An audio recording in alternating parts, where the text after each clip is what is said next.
Okay, there is a right way and a wrong way of storing your hook when you're operating along the shoreline.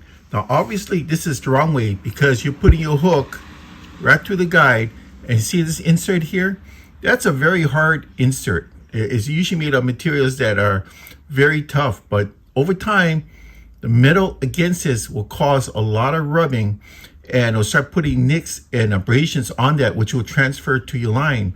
Now, in the case of this, you see here, I slackened the line so it won't put any tension on it. Now, what's going to first happen is you're going to start getting micro scratches on your guide. See, you got your ring guide on the inside, and you have your metal frame on the outside.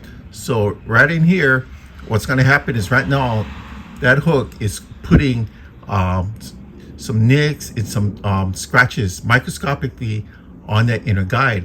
Now, heaven forbid if the hook, see this over here, the little hook tip catches that, then you're really putting scratches in it. Now, when that happens, it's going to start weakening your line.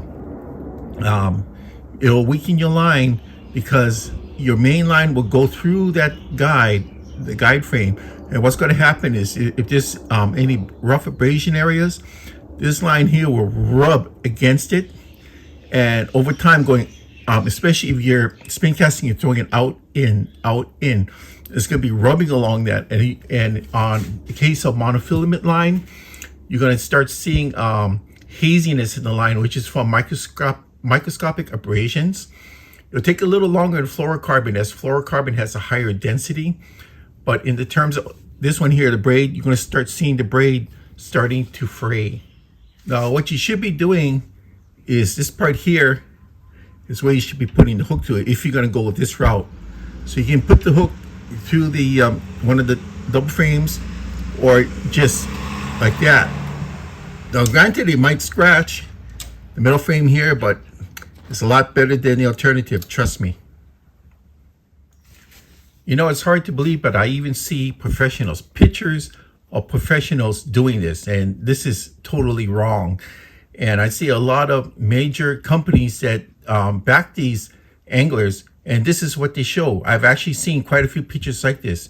That's sending out a wrong signal. You should not be putting your hook so it's in contact with your guide insert. Please don't do that.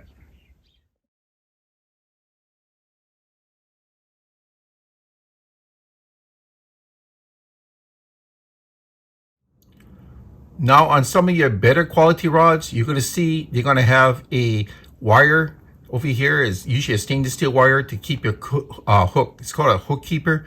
Please, if you have one of these, use these instead. Thank you.